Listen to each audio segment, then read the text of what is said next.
The cloudy Seattle sky seemed to reflect Elizabeth Morrison's emotional state. Looking out the research facility window, she watched raindrops silently trailing down the glass, much like the tears on her cheeks. "Dr. Morrison, there's a call from your daughter's school," her colleague Mary peeked through the laboratory door, pulling Elizabeth back to reality.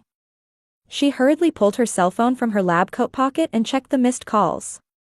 3 missed calls from the school listed as her emergency contact. Her heart began to race. "Thank you," Elizabeth said as she quickly put away her experimental equipment and returned the call. Her fingers, usually steady and composed, were now trembling. "Westside Elementary School. This is Elizabeth Morrison. I believe you called about my daughter Harper." "Ms. Morrison, thank you for calling back. Your daughter collapsed suddenly during class. She's been taken to St. Mary's Hospital." In that moment, Elizabeth's world stopped. She immediately contacted her supervisor to take emergency leave. As she rushed out of the research facility toward the parking lot, her mind was filled with thoughts of Harper. It had been 3 years since Elizabeth began life with her 8-year-old daughter Harper. The divorce from her ex-husband Michael hadn't been amicable, but the one blessing was the angel of a daughter they had created together. Michael had prioritized his career and moved to California, and lately, even his monthly phone calls had become sporadic. While driving, Elizabeth called her parents. "Mom, Harper collapsed at school. They said she's been taken to St. Mary's Hospital." "Oh my goodness." Martha Bradley's voice was filled with concern. "I'll go right away. Your father will come too." "Don't worry, Elizabeth. Could you call Vanessa as well?" "Of course. She shouldn't be in court today." Elizabeth breathed a small sigh of relief at her mother's words. Her parents, George and Martha, were enjoying a comfortable retirement after long careers in healthcare. George had been a respected pediatrician, and Martha a veteran nurse. Her sister Vanessa was a successful lawyer who was enjoying single life. Her parents and sister adored Harper and were always happy to look after her when Elizabeth was busy with work. Recently, as her pharmaceutical development project at the research facility entered a critical phase, she had been working even on weekends. During those times, her parents would often say, "You need to rest," and take Harper for the weekend. On the surface, one couldn't ask for a more dependable family. But as she gripped the steering wheel, Elizabeth recalled Harper's recent behavior. Once the most energetic and cheerful child in her class, she had gradually become withdrawn over the past few months. On the way home from school, no matter what Elizabeth asked, Harper would only say, "Nothing." She became particularly quiet after returning from her grandparents' or aunt's home. Elizabeth had excused her own busyness, considering the changes, just a phase in growing up. Child psychology books said ages 7 to 8 were when internal development occurred. Plus, the divorce must have had an impact. As she pulled into the hospital parking lot, one thought consumed Elizabeth's mind. Is it my fault? Have I been putting work first and missing the signs Harper was sending? She jumped out of the car and rushed to the hospital entrance. After giving her name at reception, the nurse checked the computer and gave Elizabeth a sympathetic look. "Dr. Summers will speak with you shortly. Please wait in the pediatric ward waiting room." Elizabeth headed to the 4th floor as directed. When the elevator doors opened, she saw children's bright drawings decorating the walls. Normally such a sight would warm her heart, but today it did nothing to ease her anxiety. Upon reaching the waiting room, a middle-aged female doctor in a white coat approached her. "Ms. Morrison, I'm Dr. Summers, from Pediatrics," the doctor introduced herself, guiding Elizabeth to a quiet consultation room. "First, I want to let you know that your daughter's condition is stable. Her life is not in danger." For a moment, relief washed over Elizabeth, but there was something hesitant in the doctor's expression. "But..." Elizabeth's voice caught. Harper experienced sudden hyperventilation during class, followed by loss of consciousness. Thanks to her teacher's quick response, the ambulance arrived promptly. Dr. Summers continued, checking the diagnosis on her tablet. "Our tests show no physical problems. Blood tests, EKG, and other neurological tests are all within normal ranges." "Then why?" "In our assessment, this is a physical and mental response to extreme stress. Medically, we call it acute stress response, Dr. Summers explained quietly. In children, it often manifests as physical symptoms, especially in sensitive children like Harper. Elizabeth's mind was confused. She couldn't imagine Harper being under such stress. True, she had become somewhat introverted lately, but was there something that might have triggered this? The doctor asked carefully. I don't know. I've been busy with work lately and haven't spent as much time with her as I'd like. But my parents and sister frequently look after her. Elizabeth's words trailed off. Did something happen at school? According to her teacher, there was a My Family presentation in class today. When it was Harper's turn, she suddenly began trembling and hyperventilating. Elizabeth closed her eyes. Harper had been preparing for that project for several weeks. She had collected family photos and made a collage. She had said she would put the finishing touches on it last weekend while staying at her grandparents' house. I want to see my daughter, Elizabeth stood up. Of course. But before that, Dr. Summers hesitated slightly. Our child psychologist, Dr. Jenkins, also examined her. In her opinion, Harper's condition may not simply be anxiety about a school presentation. There may be something more fundamental going on. Elizabeth felt her chest tighten. What do you mean? Harper was very defensive during her conversation with the psychologist. She tended to avoid certain questions, particularly about her family. Such behavior suggests there might be some source of. The doctor continued, choosing her words carefully. Some source of anxiety or fear. Elizabeth stared at the doctor in disbelief. Are you saying my daughter is afraid of something? We're still evaluating the situation, Dr. Summers answered calmly. But it's important to create an environment where Harper feels safe to talk. Having you nearby will help her feel secure. Elizabeth nodded and followed the doctor into the hallway. Her room is 412. Past the nurse's station on the right. As Elizabeth hurried down the hallway, a young nurse at the nurse's station stopped her. Oh, you must be Ms. Morrison, Harper's mother, the nurse smiled. Your family was in the room until just a moment ago. They were so concerned. Elizabeth stopped in her tracks. My family. Yes, her grandfather, grandmother, and I believe it was her aunt, the nurse said, trying to recall. They wouldn't leave Harper's side. You really have a loving family. Elizabeth sighed with relief, grateful that her parents and sister had already arrived, and continued toward the room. Just then, laughter came from around the corner. Looking in that direction, Elizabeth saw her parents and sister walking side by side. They were discussing something and laughing with surprising cheerfulness. Despite having just left a hospital room, their expressions showed not a trace of urgency. Dad, Mom, Vanessa, Elizabeth approached them. The three stopped and, noticing Elizabeth, their expressions changed instantly. Her mother Martha was the first to speak. Oh, Elizabeth. You've finally arrived, her voice carried a subtle reproach. Don't worry, Harper is fine. She just needs some rest and she'll be back to normal. What did the doctor say? Just stress, her father George said with medical authority. Children sometimes experience these things. Especially. He gave Elizabeth a meaningful look.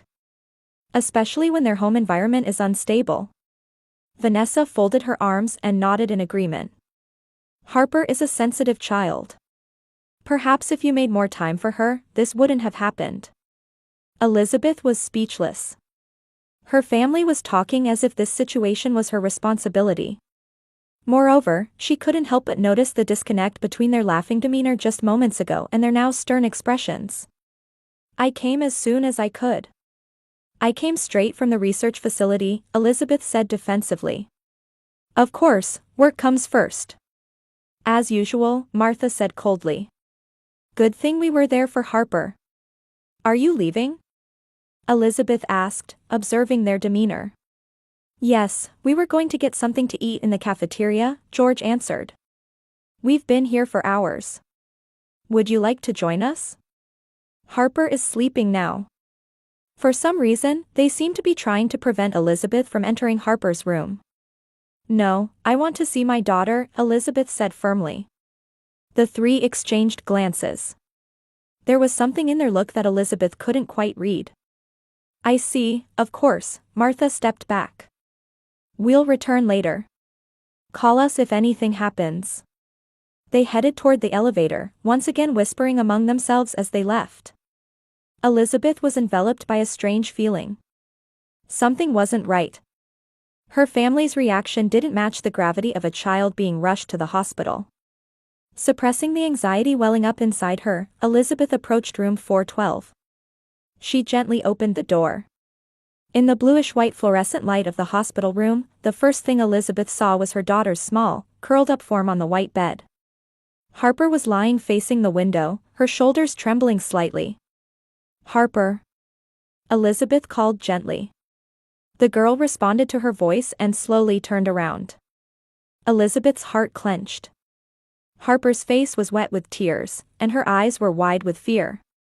It was as if all the light had disappeared from her once bright blue eyes. "Mommy." Harper's voice was hoarse and barely audible. "You came." The mixture of anxiety and relief in that question stabbed at Elizabeth's heart. It was as if Harper had been afraid she might not come. "Of course, honey," Elizabeth rushed to the bed and took hold of her daughter's cold hand. "Mommy's here. Everything's going to be all right." Tears welled up in Harper's eyes. She tried to speak but began trembling again. "What's wrong? Does something hurt?" Elizabeth placed her hand on her daughter's forehead to check for fever. Harper shook her head. "It doesn't hurt." "What happened?" "I heard you felt sick at school." Harper stared into her mother's eyes, then suddenly averted her gaze. There was a fear in those eyes that no child should possess. "The presentation," she finally managed to say. It was the family presentation. Elizabeth sat in the chair beside the bed, gently stroking her daughter's hand. "The one you were preparing for. You said you were going to put the finishing touches on it at Grandma and Grandpa's house." At those words, Harper's body stiffened. She began to tremble violently again, alarming Elizabeth. "Harper? Are you all right?" "They told me not to look," Harper suddenly cried out. Don't tell anyone." Confused, Elizabeth tried to understand her daughter's words. "What are you talking about? Who told you that?" Instead of answering, Harper pointed to the side table next to the bed. There lay her pink tablet, the one Elizabeth had bought her for the school project. The tablet. Elizabeth reached for it. "Were you told not to look at this?" Harper nodded slightly, quickly adding, "If I looked, Grandpa and Grandma would be angry. They said I'd never see you again." A chill ran down Elizabeth's spine. What had her parents told their granddaughter? She picked up the tablet. The lock screen displayed a smiling photo of Elizabeth and Harper taken at the park. "What's the password?" Elizabeth asked quietly. "Heart. Mom. Star. Cat." Harper answered, trembling. Elizabeth entered the password and opened the home screen. Nothing seemed unusual at first glance. There were just children's apps and a folder for school assignments. "What aren't you supposed to look at?" Elizabeth asked gently. Harper hesitantly opened her mouth. "Messages." Elizabeth opened the messaging app. There were exchanges between her and Harper, innocent conversations with a few classmates, and a massive number of messages from her parents and sister. The first ones dated back several months, with the most recent from yesterday. Elizabeth opened the first message. The words she read made her blood run cold. "Harper, this is Grandma's secret message. Never show this to Mommy. Mommy is too busy and doesn't have time to care about you. But Grandma, Grandpa, and Aunt Vanessa are always thinking about you. We're your real family." She scrolled through with trembling fingers. The messages continued. "Mommy is always working. Her experiments are more important than you. Did you know that Daddy left because of Mommy? Having a child like you has ruined Mommy's life. Imagine what would happen to you if we weren't around. If you tell Mommy, we'll never let you see us again. This is our secret." The messages went on endlessly, all with similar content. Malicious words designed to destroy Elizabeth and Harper's relationship and implant the idea that her parents and sister were the real family. It wasn't just unkind words, it was planned, systematic psychological abuse. When she reached yesterday's message, Elizabeth gasped. "Ready for tomorrow's presentation? The collage that Grandma specially helped you with will surprise your teacher. But this is our secret too. If you show it to Mommy, you'll never be able to see us again." Elizabeth continued scrolling. She moved to the photo folder and found pictures she hadn't seen before. Photos of the My Family a Project collage that Harper had supposedly been preparing.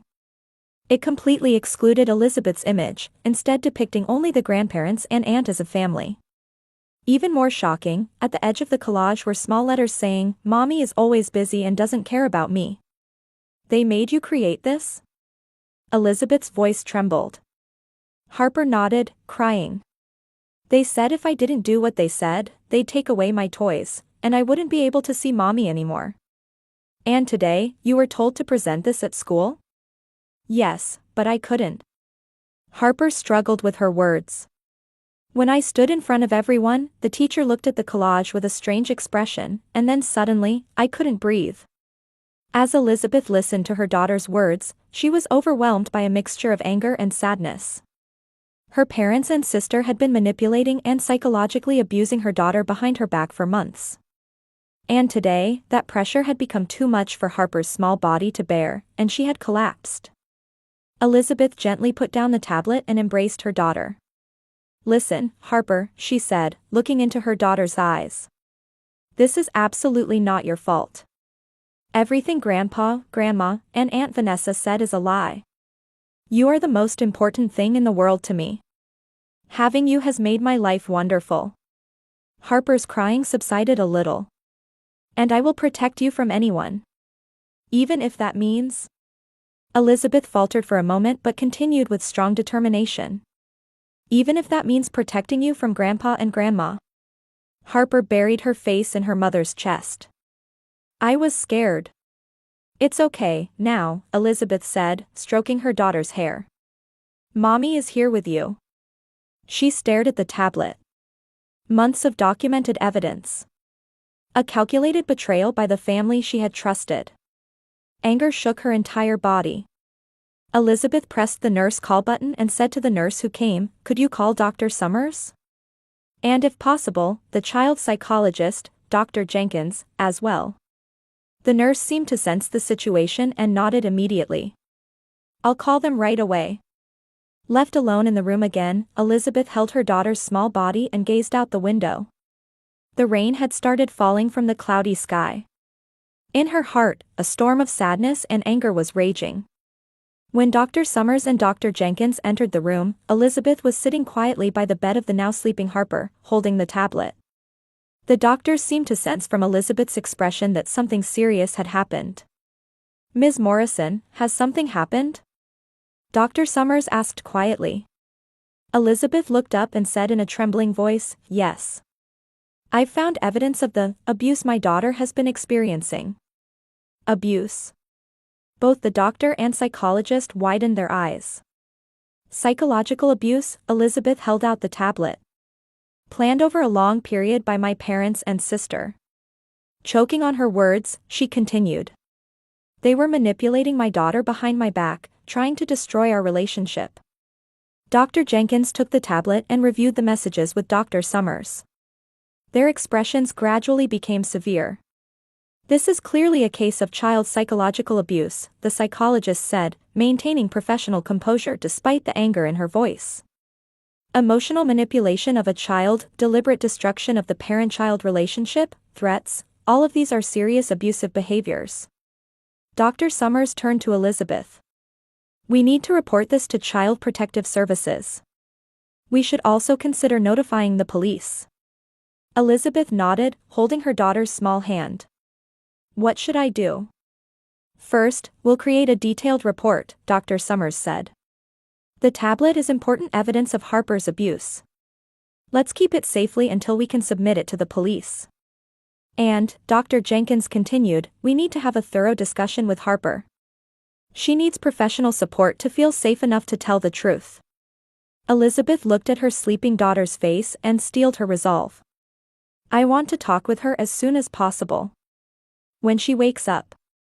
At that moment, Harper moaned softly and opened her eyes. She looked around in confusion, then showed relief when she recognized her mother. Mommy. I'm here, honey, Elizabeth gently stroked her daughter's hair. Everything's going to be all right now. Dr. Jenkins stepped forward. Harper, my name is Dr. Jenkins. I'd like to talk with you a little. Is that okay? Harper fearfully looked up at her mother. Elizabeth nodded slowly and gently said, she's on our side. You don't need to be afraid. Did you see the messages on the tablet? Harper's voice was trembling. I did, Elizabeth answered honestly. Everything Grandpa, Grandma, and Aunt Vanessa said is wrong. You are my treasure. I couldn't live without you. Tears welled up in Harper's eyes. I was scared. Grandpa said if I told, I'd never see Mommy again. That will never happen, Elizabeth said firmly. No one can separate us. Dr. Jenkins spoke to Harper in a gentle voice. Harper, can you tell us everything that Grandpa, Grandma, and your aunt did? Don't be afraid. You haven't done anything wrong. Harper began to talk, little by little. At first reluctantly, but gradually the words flowed more easily. She spoke about the indoctrination that took place every time she stayed at her grandparents' house, disguised as Mommy's secret, how she was taught that the real family was not Elizabeth but them, and how they had manipulated her school project. As she listened to the story, Elizabeth's heart felt like it would burst. She couldn't understand why the family she had trusted would try to separate her from Harper. Why they would do such a thing. Elizabeth murmured. Suddenly, the door to the room opened, and a nurse hurriedly entered. Ms. Morrison, I'm sorry. Your family has returned and appears to be heading to the room. Elizabeth's spine froze. She looked at the doctor and psychologist. Please don't let them into the room. Dr. Summers immediately instructed the nurse, call security. And tell them that visiting is restricted for the patient's rest. Elizabeth stood up. No, I'll meet them. She clutched the tablet in her trembling hand. Dr. Jenkins, would you stay with Harper? The psychologist nodded, saying, of course. Elizabeth took a deep breath and headed for the door. It's time to put an end to this situation. In the hallway, her parents and sister were standing in front of the nurse's station. Their expressions, unlike before, now looked concerned. Elizabeth closed the door to the room and approached them with determined steps. Elizabeth, her mother Martha smiled. How is Harper? Don't you think it would be better to let her rest a bit more and then take her to our house? You have work, don't you? That's right, her father George agreed. Rest is best for children. We'll take care of her, so you don't need to worry. Vanessa nodded. That's right. Your stress is affecting Harper. Don't you think it would be best to stay apart for a while? Elizabeth listened to their words, trying to maintain her composure. However, the gap between the evidence she had seen on the tablet and the false kindness she was hearing now fueled her anger. I've seen Harper's tablet, Elizabeth said quietly but firmly. The three expressions froze instantly. What are you talking about? George asked, but there was obvious tension in his voice. The abusive messages that you all have been sending to my daughter for months, Elizabeth held up the tablet. It's all here. Mommy cares more about work than you, your existence has ruined Mommy's life, we are your real family. What are these ugly words? The color drained from Martha's face. That's a misunderstanding. We were just. A misunderstanding? Elizabeth's voice grew slightly louder. There is no misunderstanding about threatening, manipulating, and trying to separate an 8-year-old child from her mother. Calm down, Vanessa said coolly, like the lawyer she was. You're exaggerating the situation. We were just trying to help Harper. Help, Elizabeth said incredulously. You psychologically abused my daughter until she collapsed at school. At that moment, security guards and police officers appeared in the hallway. Dr. Summers must have contacted them.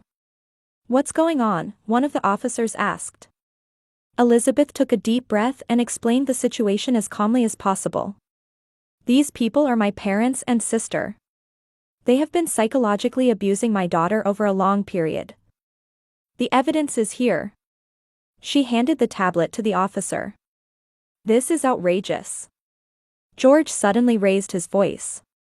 We are top-tier doctors and lawyers. Do you intend to believe such ridiculous claims? You're an unfit mother. Martha also exploded with anger. Can you imagine what would have happened to Harper without us? You're always working.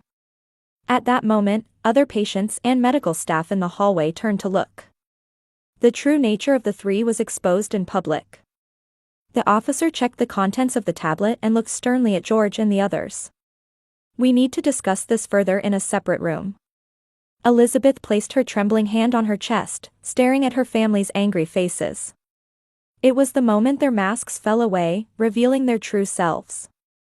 3 months later, on a Sunday morning with soft spring sunshine enveloping Seattle, Elizabeth was making pancakes in the kitchen, listening to Harper's laughter coming from the living room. Mom, look at this. Elizabeth wiped her flour-covered hands and headed to the living room. Harper was working on colorful papers spread out on the table. A new My Family a project, this time created by her own will. It's beautiful, Elizabeth placed her hand on her daughter's shoulder. The collage included photos of Elizabeth and Harper, as well as images of the new family that had recently joined their lives. Members of the single mother support group that Elizabeth had joined. They gathered for brunch every Sunday, letting the children play in the park while the parents shared life's joys and concerns.